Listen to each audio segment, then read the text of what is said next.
Alright, hey painters. So this was going to be primarily ASMR. However, I'm at a very kind of gappy, small amount section. So that will be, I'll leave that for when I start this one. I apologise about the sun being directly behind me to my right. But I've had to move to the dining room table because to Grandma's house, aka Big Bertha, it's kind of taking up a lot of room, and this is my only kind of option on where to put her. So what I'm actually going to discuss is, actually I don't know, this is kind of on the fly because I just had so as I'm a new kind of Brit in the US, I've had to wait a while to work, and I have the worst anxiety known to man around phone calls, and I'm still jittery over the one I just made. My husband owns a HVAC business. It's family run, right in, and we're right on the coast. We're a few miles from Taylor Swift's Rhode Island house, I'll put it that way. So there's a lot of requirement for HVAC in this area, and currently we're having the busiest time for the heating.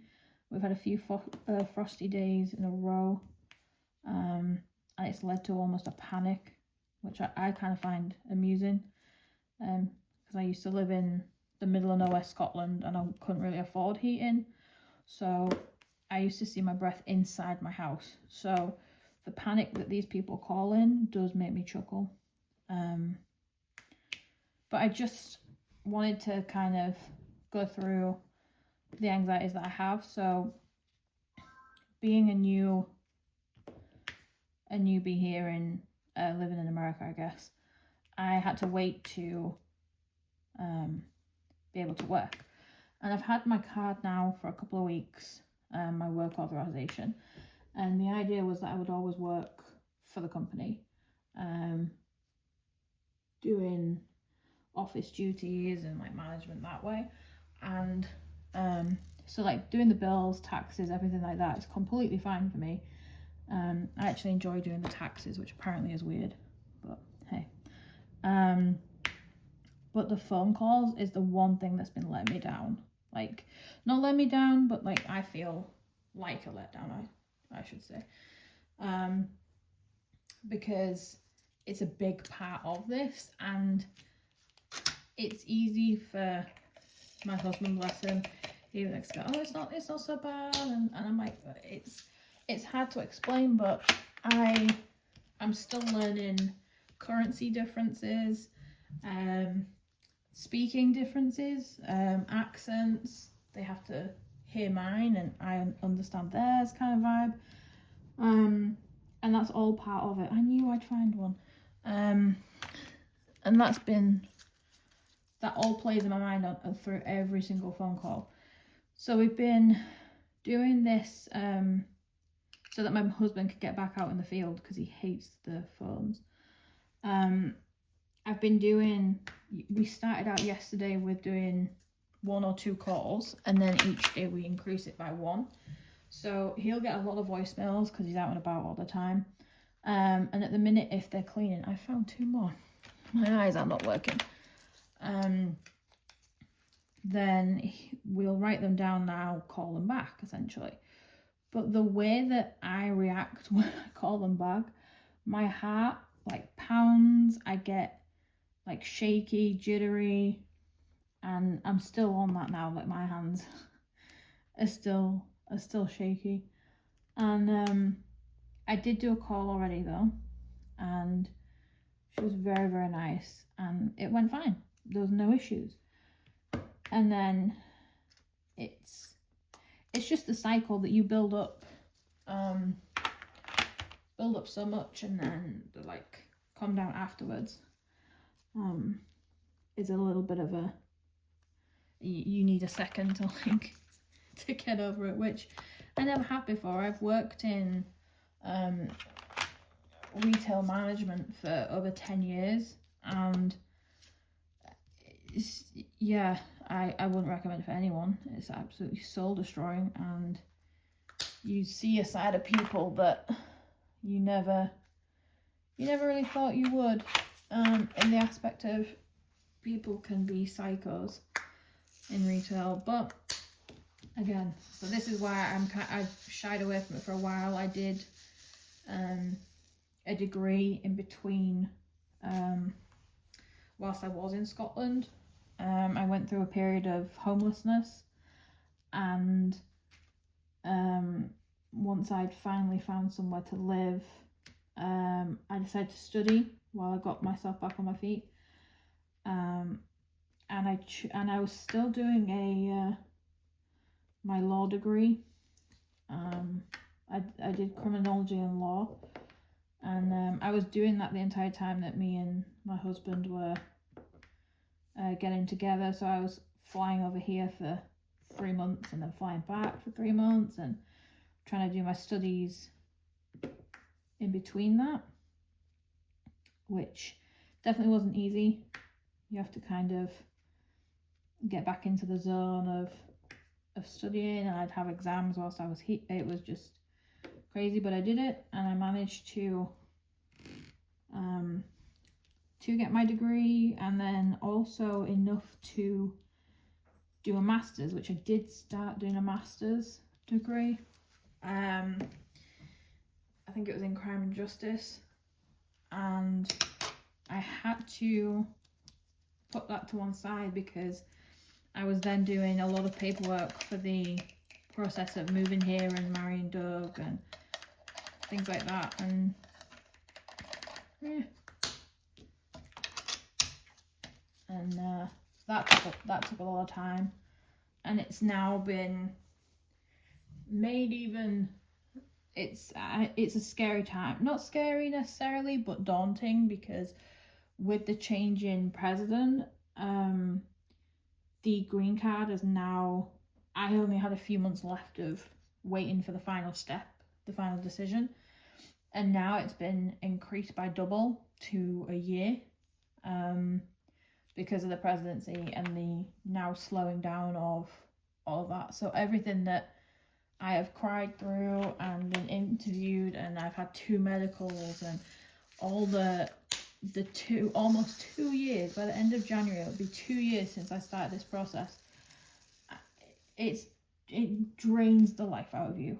And I'm tired of being anxious one minute and then excited that I got my work visa, and then I'm back to being on the edge because I don't know what they're going to decide, and it's terrifying to live under that of like what's going to happen. I have nothing to hide or anything like that. It's just when you're waiting and kind of sat on that edge for so long, you are essentially in fight or flight mode for a long time, and it used to affect my sleep and everything, and just getting back on a track where I can actually sleep, and it's just, I don't know, it would be nice to just be able to settle and kind of breathe a sigh of relief, because it's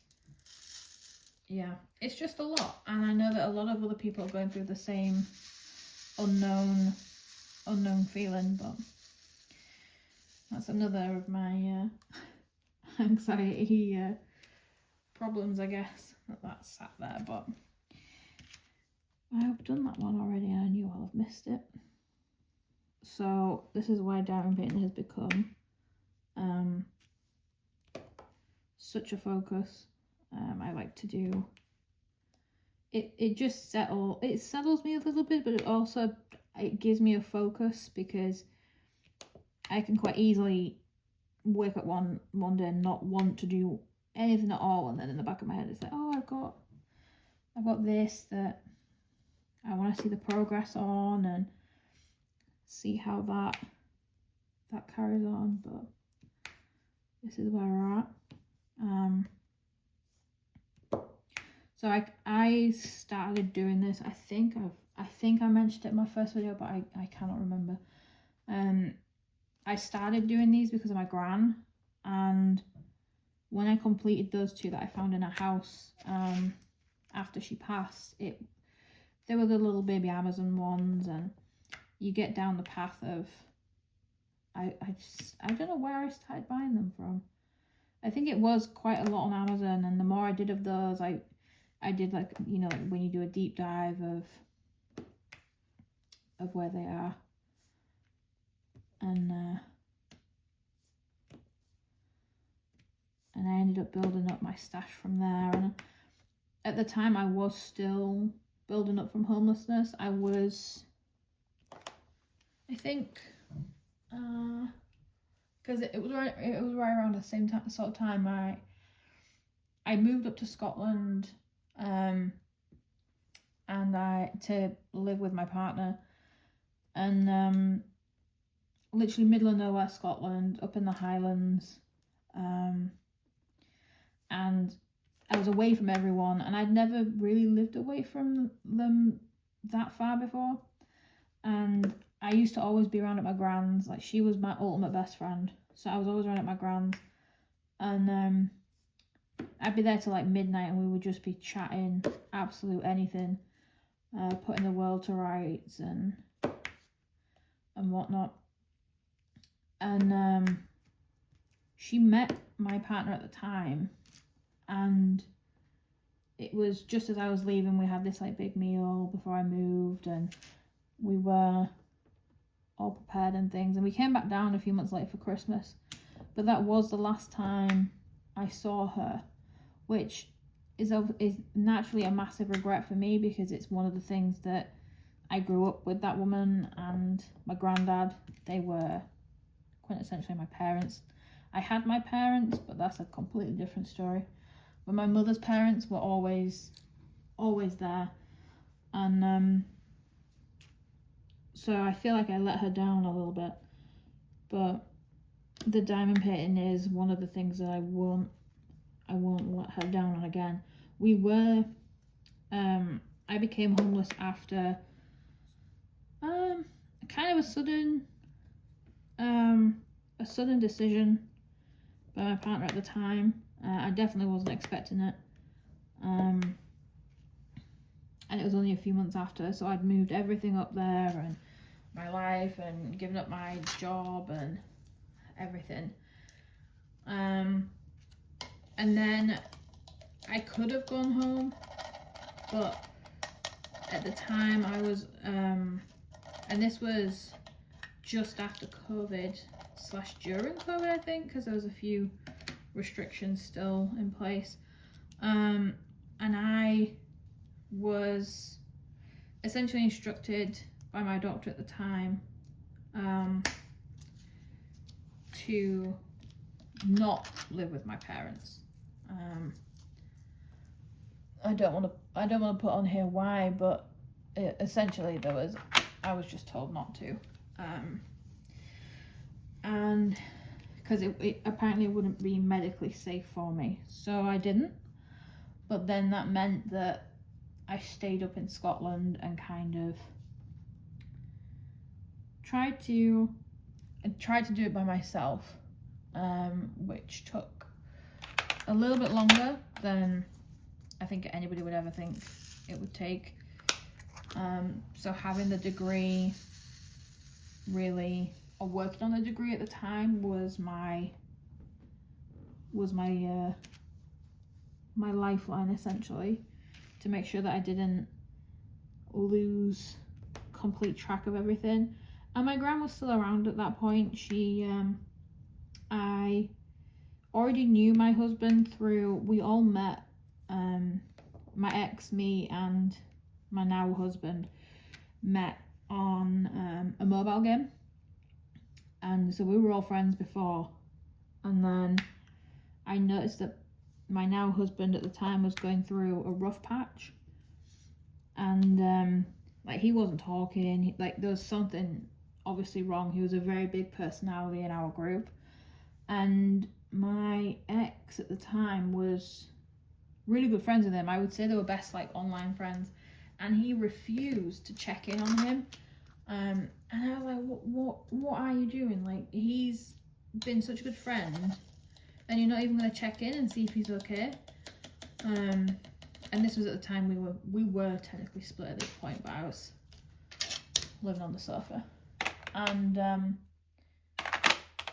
so I checked in, and I said, well, this might be annoying, but I'm going to check in every day because we're both going through the ringer, and let's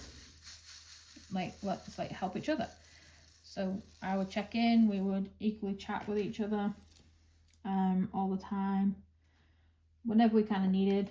With the time difference, that did help, because if he was having a bad night, I would be awake, and it was just, that's how we built up. We literally went through our absolute worst times together right at the beginning, and that's how we saw what the other person was like, really, really deep down, dark stuff that we've essentially helped each other through, and now we don't ever have to worry about that or that happening ever again, because we've seen it. It wouldn't be a surprise, it wouldn't be surprising, it wouldn't essentially scare us, because that's how we ended up here. And he has been my best friend ever since. We were right around the time the Queen died. A couple of weeks before that, my gran passed. She'd had an infection, a bladder infection, which she got really sick with, and my mum had taken her in to the hospital because she couldn't eat or keep anything down for quite a while, and she lived by herself and couldn't drive, so my mum took her in and let me know what was going on. Again, I hadn't seen her in a couple of years. I hadn't seen any of them, and getting a train from where I was pretty expensive, and I didn't want to rely on anybody else. I am very stubborn, prideful, so I said, right, I can, now that I'd found a house, etc, and I was doing a lot better. I was like, oh, if she's I'll come down, let me know. And then she refused. She didn't want me to come down. And then a couple of weeks later, she'd passed. The infection had gotten worse. It led to her having, I think it was a heart attack? It was something like that. And that's what it led to. And it's still a difficult process. When you're around somebody for that long, and now quintessentially you aren't, it's a tricky one. But she always followed my craft. I grew up with her and my mum both doing cross stitch. We would always go up and see what new memorabilia pieces and charts they could get, and we would go quite a few weekends up to this place called Emsey in the UK, and it's just those little road trips that you remember, and they would always be crafty. But then I would go the opposite kind of direction. So I started out with what was it that I started out drawing? So it was just basic HB pencil, and I mentioned in a clip a video that I did the other day, that I started out drawing eyes, just as that was my doodle go-to, was eyes, which is kind of a big doodle, but that's where I started. And what are you doing there? No, thank you. And then it built to me doing watercolor and trying any medium that I could. It led to me doing, I did a class one time in Thirsk.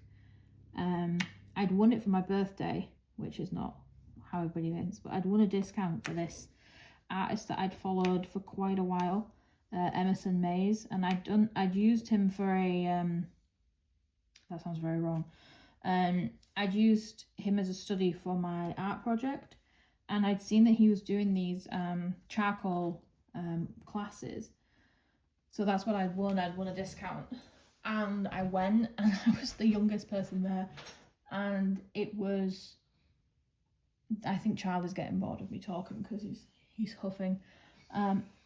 Really, I hope you guys heard that because that was dead on time. And so I went to that, and there was one woman, Edwina, and she was evil, and she was just looking at mine like, oh, it's okay, you'll get it later on. And then the reaction and like the feeling I had when my charcoal ended up blowing her out, like my paint ended up blowing hers out of the water, was unreal. She actually left early. She was so mad she left early. But anyway, I started out doing art as much as possible. My mum was who was my grand's daughter. My mum was of that generation that didn't see art as a very profitable career to go down, so she didn't understand it and things like that. My gran and my granddad, who my granddad was alive at that point, they loved it. They would always check my sketchbooks. They would sit with me as I went through it with them, and it ended up being a real bonding session. And I then went on to do fine art and graphics when I was at school. Through A level. I had to give one up though because the projects were so big on each of them. I was just losing my brain trying to do both.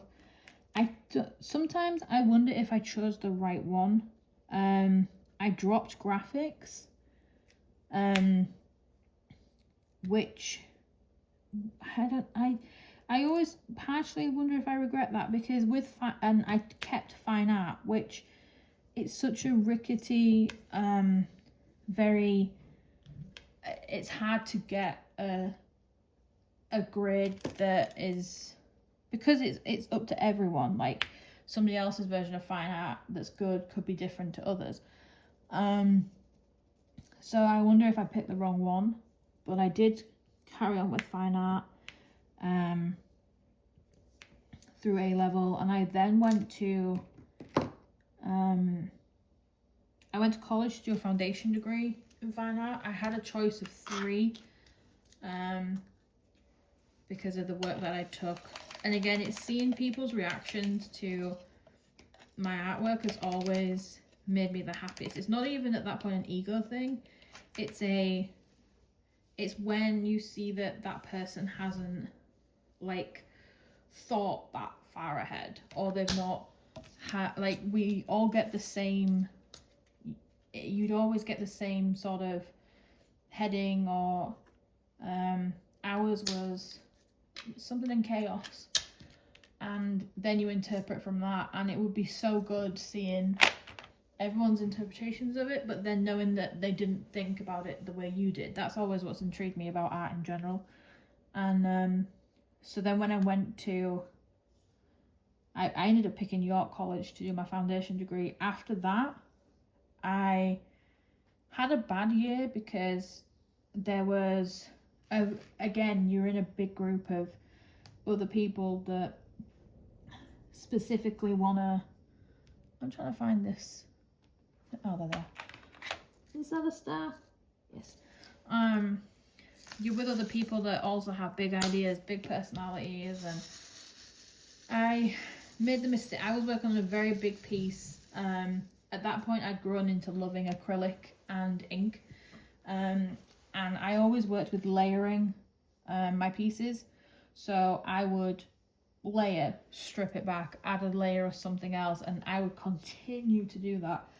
And naturally you've got people watching you, and I'm working on this canvas that's the size of a wall, and they're naturally looking at you. I mistakenly one day turned around, and as I turned, I knocked an open bottle of black ink over the floor. And in your head you're like, oh no, as sorry as you are, like you think, oh, you're in an art class, like it happens all the time, which it does. And I got in so much trouble with the people sat around me. One girl, I'll remember this till I don't know when, was like, oh my god, I'm wearing like these new trousers from Mango, they were so expensive. And I'm like, you're in a fine art class in like, why? You've basically asked for it. Like, why would you do that? But they were so angry at me and were calling me names and yelling, and it went on and on for days, and it really put me off the class. So I kept staying at home more. My tutor, bless him, was so nice, Steve, and he was like, oh no, I'll try and like I'll make sure that you pass. So he had all my stuff. He just knew that I was too anxious to come in and put it all up. So I used to go in to drop stuff off like after everybody had left, or so early in the morning that I wouldn't see anyone. And when you kind of have to do that and make yourself smaller for people, you kind of go into other things doing that. And that's what I'm trying to learn not to do, because now I found other crafts that I've stuck with. And I used to love doing the fine art.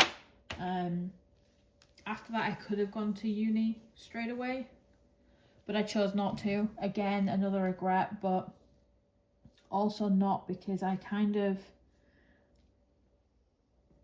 know that my parents weren't supportive of the fine art as a degree, which I mentioned earlier, and that was a heavy influence of why I didn't go.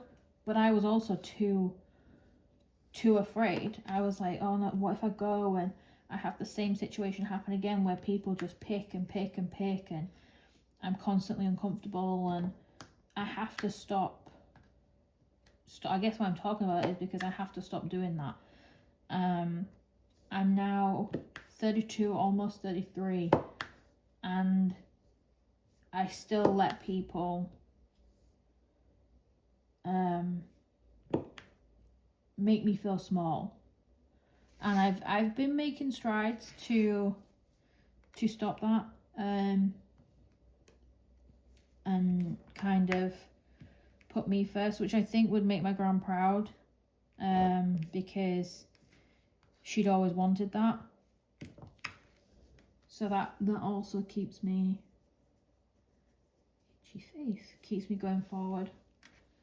But yeah, it's good to talk about, because I normally always get upset when I speak about my gran and things like that, and songs still make me upset, certain songs, because I spent so much time with her.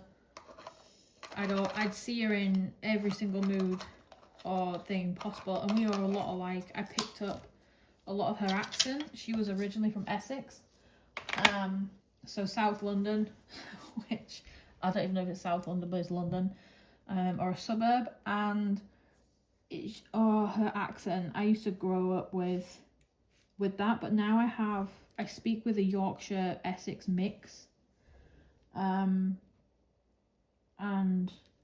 that's something I don't want to lose whilst I'm here, because it means a lot. Why have I got teeny tiny things to do?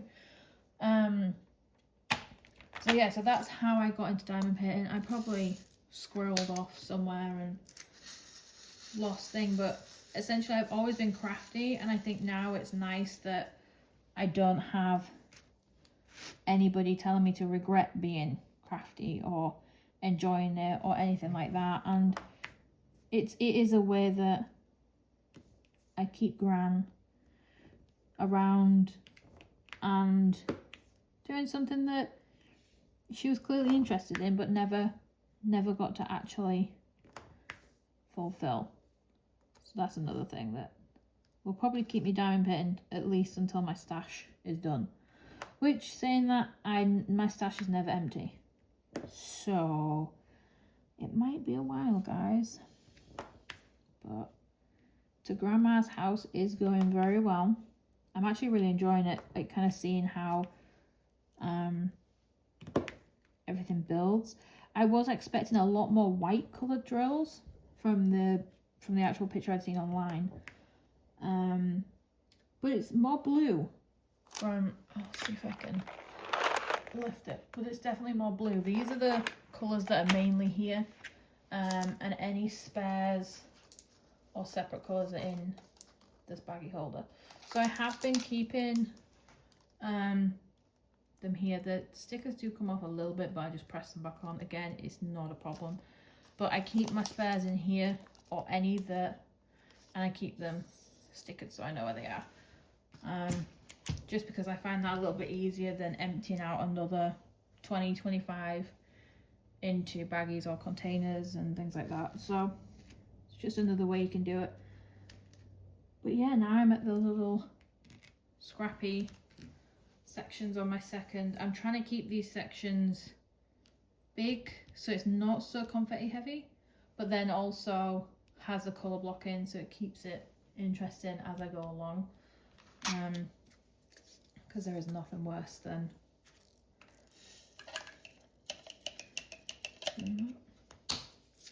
But anyway, thank you for letting me speak about speak about my influences, I guess, and the differences they can make. And let's not be small for other people. We owe ourselves a little bit more than that, I think, but we'll all get there. So, all right, guys, I will see you in the next one, and I promise I will be less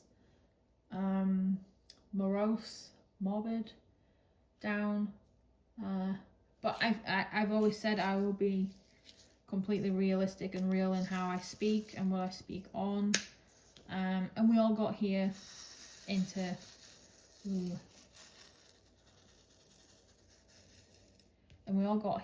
sorry, I just wanted you all to listen to that. We all got here for some reason or another, and that's just mine. So, all right, thank you.